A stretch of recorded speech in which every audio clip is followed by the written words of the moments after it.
Hey guys, welcome back to the Desert Wine Guy. Today's April 2nd, 2016, and it is a beautiful spring day out here in Las Vegas and out here in the Cabernet Sauvignon Vineyard.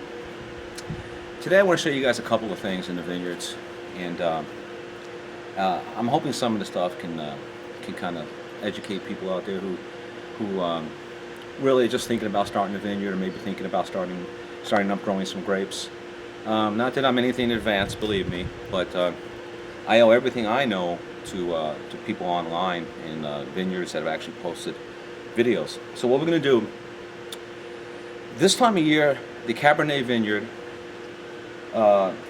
if you come here and look at the back row over here, you'll see these vines over here, okay? Again, this is the Cabernet Vineyard, but you'll see how it appears like they're just starting, and they are just starting to.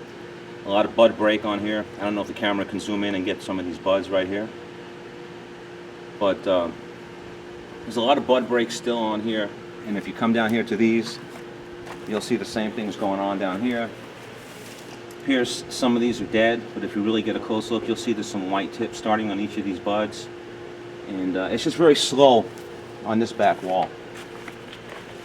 This one's a little more advanced, but nonetheless, this is the back wall. Now, as we get, for the most part, further out towards where the sun, this will get sun about 3/4 of the day. The full day will be as we go further out.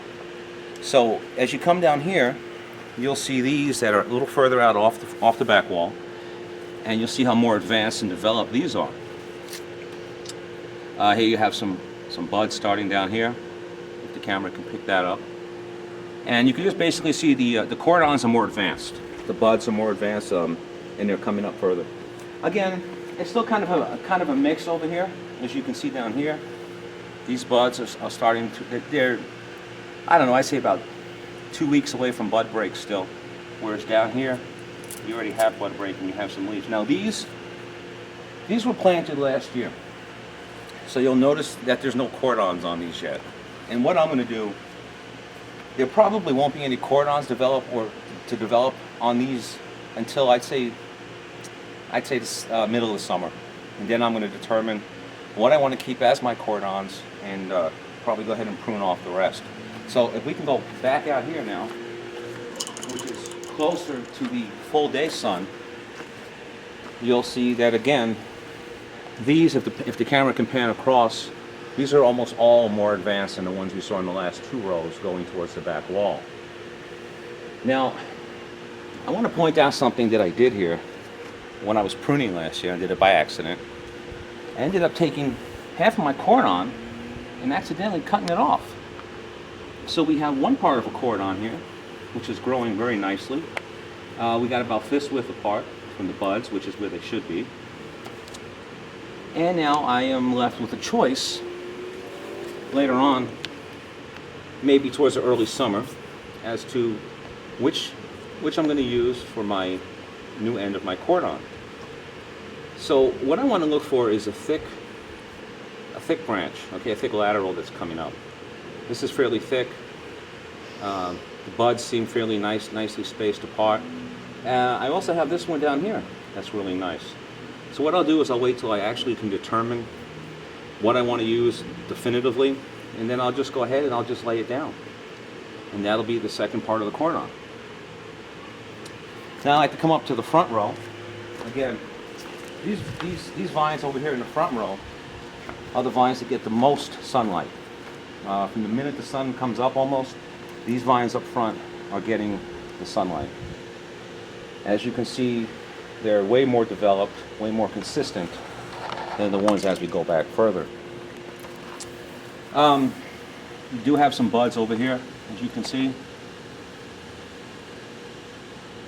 There's no flowering taking place anywhere in the vineyard yet. There's some more buds over here. But hopefully that will come soon. This is my most advanced plant down here.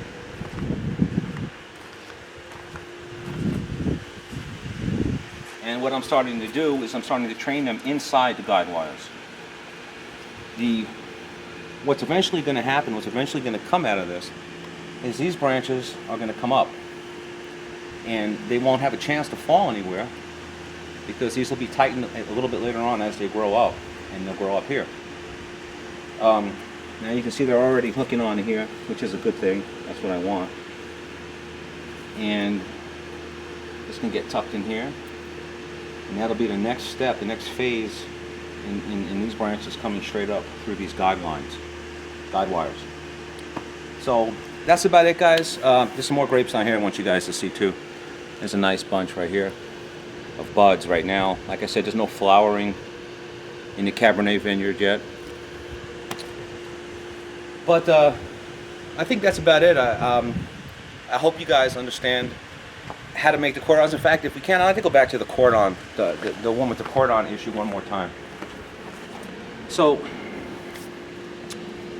once I determine what my other half of my cordon is going to be, all this stuff will get cut off. This shouldn't be growing, okay? Because what this stuff down here does is it saps strength from what I want growing on my cordons. It also saps strength from growing of the grapes. And that is definitely something we don't want. So as soon as I determine what I'm going to be using, all these branches down here and all these leaves will just be cut off. In fact, I could just take some of these, you could just pinch them off. And now I'm not a believer in actually killing the buds, killing the bud down here, because, like for instance, last year when I went to prune, I cut off part of my cordon. Now, if I had killed all these buds down here, I would never have anything to replace a cordon. Let's say a cordon dies. Let's say there's a lot of buds that don't come back in spring or that die. Well, I'd have nothing to do except pull out my whole vine.